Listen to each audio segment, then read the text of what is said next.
Hello बच्चों। आज हम लोग मराठी अक्षर भारती इयत्ता 9वी का दूसरा स्थूल वाचन हास्य चित्रांतली मुलं इसके क्वेश्चन एंड आंसर स्टडी करेंगे। प्रश्न 1, खालील फरक लिहा। तो व्यंग चित्र और हास्य चित्र इनका डिफरेंस बताना है। व्यंग चित्र यानी क्रिटिकल जो ड्राइंग होती है और हास्य चित्र यानी कॉमिकल ड्राइंग। तो व्यंगचित्रात हास्याबरोबर काही गमतीदार विचार मांडलेला असतो। तो व्यंगचित्र में कॉमेडी के साथ साथ कुछ उसमें एक फनी आइडिया भी होती है, कुछ मैसेज भी होता है। और हास्यचित्रांचा केवळ हसवणे हा मुख्य उद्देश असतो और हास्यचित्र का सिर्फ हंसाना यही उद्देश्य होता है, उसमें कुछ मैसेज नहीं होता। प्रश्न 2, वैशिष्ट्य लिहा यानी स्पेशलिटी लिखना है व्यंगचित्र की। तो पहला पॉइंट, हास्य चित्राचा पुढचा टप्पा आहे, यानी जो व्यंग चित्र है ये हास्य चित्र का नेक्स्ट स्टेप है, यानी इसमें हंसी के अलावा कुछ मैसेज भी होता है। दूसरा, केवळ हसवणे हा उद्देश नसतो, यानी सिर्फ हसाना ये मकसद नहीं होता है। तीसरा, आपल्याला काहीतरी सांगू पाहतो, हमको कुछ बताना चाहता है, कुछ मैसेज होता है। और चौथा, गमतीदार विचार मांडलेला असतो, कुछ फनी उसके अंदर थॉट मैसेज हमारे लिए होता है। प्रश्न 3, व्यंगचित्र हे व्यक्तीचे गुण दोष मांडण्याचे प्रभावी अस्त्र आहे, हा विचार सोदाहरण स्पष्ट करा। तो ये जो क्रिटिकल ड्राइंग होती है ये इंसान की अच्छी और बुरी क्वालिटीज़ बताने का एक बहुत अच्छा ज़रिया है। इस थॉट को आप एग्जाम्पल्स के साथ समझाइए। तो उत्तर, व्यंगचित्राचा केवळ हास्य हा हेतू नाही, व्यंगचित्र का सिर्फ हसाना ये मकसद नहीं होता है। व्यंगचित्रामध्ये एखादा विचार गमतीशीर पद्धतीने मांडलेला असतो। व्यंगचित्र में कोई एक थॉट एक फनी तरीके से बताया गया होता है। माणसाच्या चुकीच्या वागणुकीवर बोट ठेवण्याचा नेमकेपणा व्यंगचित्रात असतो। तो इंसान की कोई गलती पर इशारा करने का व्यंगचित्र में मैसेज होता है। व्यंगचित्र प्रभावीपणे व्यक्तीचे गुण दोष मांडते। व्यंगचित्र बहुत इफेक्टिवली इंसान की खूबी या खामी को बताता है। उदाहरणार्थ, प्रस्तुत पाठात हंगेरियन व्यंगचित्रकार रेबर यांचे व्यंगचित्र याची साक्ष पटवते। तो एग्जाम्पल के तौर पे इस लेसन में हंगरी के व्यंगचित्रकार रेबर इनकी जो ड्राइंग है इसको हम देखते हैं। इथे पहिल्या चित्रात लहान मुलगा स्टूलवर चढ़ून भले मोठे वायलन वाजवत आहे। तो यहाँ पहले ड्राइंग में दिखाया है कि एक छोटा बच्चा स्टूल पर चढ़कर एक बड़ा वायलन बजा रहा है।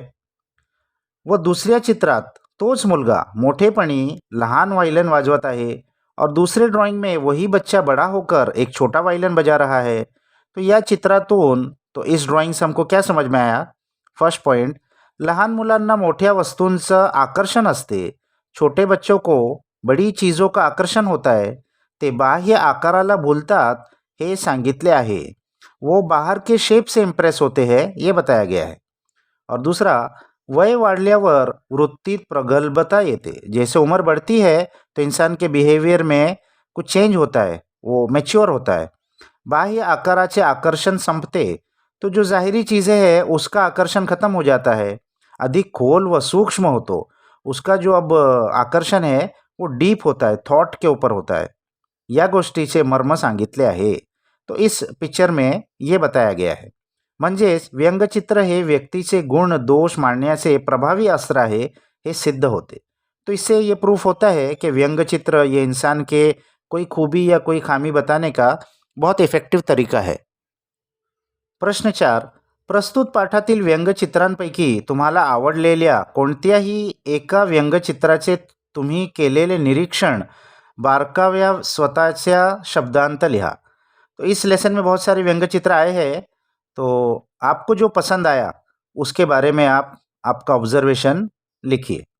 तो उत्तर, मला ज्येष्ठ व्यंगचित्रकार शी द फडणीस यांनी काढलेले लहान मुलीचे व्यंगचित्र खूपच भावते।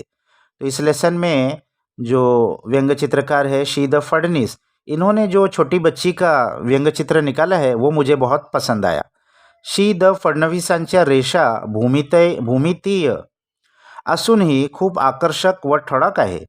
तो इनकी जो रेशा यानी जो इन्होंने लाइंस बनाते हैं वो बहुत ही नॉर्मल होने के बावजूद भी बहुत अट्रॅक्टिव्ह है और बोल्ड है. लहान रोपटे व लहान मुलगी यांचा भावबंध त्यांनी अचूक टिपला आहे. तो छोटा सा प्लांट और छोटी सी लड़की, इनके अंदर जो फीलिंग्स का है वो बहुत अच्छे से इन्होंने बताई है. रोपट्याला दुधाच्या बाटलीतून पाणी देताना तिच्या चेहऱ्यावर उमटलेले निरागस भाव केवळ अप्रतिम आहेत. तो वो जो छोटा सा प्लांट है उसको दूध की बोतल में पानी वो डाल रही है, उस वक्त उसके चेहरे पे जो फीलिंग्स आई है वो बहुत ही इनोसेंस की है. निरागस एकदम इनोसेंस, छोटे बच्चा जो होता है इनोसेंट होता है. भली मोटी दुधाची बाटली तिने सावरली आहे. तो बहुत बड़ी दूध की बॉटल उसने ली है, यानी कितना केअर कर रही है वो. व कमरेत वाकून रोपट्याला पाणी घालताना तिची माया तिच्या डोळ्यांतूनही टपकते आहे. और झुककर उस प्लांट को पानी डालते हुए उसकी जो ममता है उसकी आंखों से भी टपक रही है. रोपट्याला लहान बाळ समजणे आणि आपली आई आपले जसे पोषण करते तसे रोपट्याचे पोषण करणे, हा संदेश यातून चित्रकारांनी दिला है. तो इस पिक्चर में उन्होंने क्या मैसेज दिया है कि वो छोटी बच्ची उस प्लांट को माँ के जैसा, जैसे अपनी माँ हमारा ख्याल रखती है इस तरीके से उसका ख्याल रख रही है, ये मैसेज दिया है. रोपट्याची आई होण्यातील निरागस ममता दिसून येते. तो अपने आप को उसकी माँ समझना, इसमें छोटे बच्चे का एक इनोसेंट ममता दिखकर आती है. प्रश्न 5. व्यंगचित्र रेखाटणे ही कला आत्मसात करण्यासाठी कोणत्या गुणांची आवश्यकता असते यासंबंधी तुमचे विचार लिहा.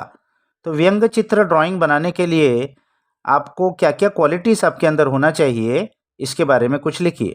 तो उत्तर, व्यंगचित्र रेखाटणे ही अनोखी कला आहे. ये जो क्रिटिकल ड्राइंग बनाना ये बहुत ही अनोखी एक आर्ट है. त्याला निर्मळ मन लागते, म्हणजे तुमची रेषा ही निर्मळ राहते. इसके लिए एकदम प्योर दिल लगता है, तभी आपकी जो लाइन्स है वो भी एकदम प्योर बनेंगी, यानी प्योर थॉट्स आप एक्सप्रेस कर पाओगे. व्यंग चित्रकाराला जीवनातली विसंगती टिपता आली पाहिजे.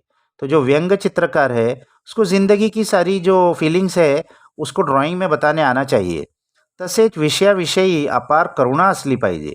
इसी के साथ साथ उसके दिल में बहुत करुणा, दया, ममता होना चाहिए, फिकर होना चाहिए. गुण दोष दाखवताना माणसांची खिल्ली न उड़वता, अच्छी चीज़ या बुरी चीज़ बताने के वक्त इंसान का मजाक नहीं उड़ाना चाहिए. समंजसपणा असायला पाहिजे, समझदारी होना चाहिए. रेषा नाजूक तरीही ठाशीव असायला हवी. जो लाइन्स है वो नाजूक के साथ साथ बहुत बोल्ड भी होना चाहिए. गमतीशीर विचारांची पखरण हवी. तो आपको एक फ़नी कॉमिकल आपका माइंड भी होना चाहिए कि कोई थॉट को, सीरियस थॉट को भी आप एक फ़नी तौर पर पेश करने आना चाहिए. जीवन समृद्ध करणारे भाष्य व्यंग चित्रकाराला रेषांतून यशस्वीपणे मांडता आले पाहिजे. तो ज़िंदगी को समृद्ध, रिच बनाने वाले ऐसी लैंग्वेज व्यंग चित्रकार को लाइन्स के ज़रिए से सक्सेसफुली बनाने आना चाहिए. चित्र रेखीव व अनेक अर्थांचे सूचन करणारे हवे. तो जो ड्राइंग्स होंगी वो रेखीव और अनेक अर्थांचे, यानी बहुत सारे मीनिंग्स, मैसेज देने वाले होना चाहिए. प्रश्न 6. लहान मुलांची हास्यचित्रे काढणे अवघड आहे, याबाबत तुमचे मत स्पष्ट करा. छोटे बच्चों का जो कॉमिकल ड्राइंग है वो बनाना बहुत डिफ़िकल्ट है, इसके बारे में अपना ओपिनियन दीजिए. तो उत्तर, लहान मुले निरागस असतात. छोटे बच्चे बहुत इनोसेंट होते हैं. त्यांच्या सवयी व आवडीनिवडी यांचे बारकाईने निरीक्षण करणे चित्रकाराला गरजेचे आहे. तो उनकी जो हैबिट्स है, उनकी क्या पसंद है, क्या नापसंद है, बहुत ही बारीकी से इसको ऑब्झर्वेशन करना ये सबसे पहला ज़रूरी है. लहान मुलांचा चेहरा, त्यावरचे भाव व त्यांच्या हालचाली अचूक टिपता यायला हव्यात. तो छोटे बच्चों का चेहरा, उनके ऊपर की फीलिंग्स, इसको बहुत अच्छे से आपको ड्राइंग बनाने आना चाहिए. शरीराच्या प्रत्येक अवयवाचा आकार शरीराच्या प्रमाणबद्धतेत लहान करावा लागतो. तो उनके जो बॉडी पार्ट्स है उनको भी उनके बॉडी के हिसाब से छोटा बनाना पड़ता है. और लहान मुलांच्या बारीक सारीक गोष्टींचे सूक्ष्म निरीक्षण करण्याची शक्ती हास्य चित्रकाराला असायला हवी. छोटे बच्चों के जो छोटी छोटी उनकी बातें होती है उसको भी बहुत बारीकी से उसको ऑब्जर्वेशन करने की ताकत हास्य चित्रकाराला, यानी जो हास्य चित्र बनाता है उसको होना चाहिए. लहान मुलांचे मानसशास्त्र पूर्णपणे समझने ही चित्रकारासाठी पहिली अट आहे.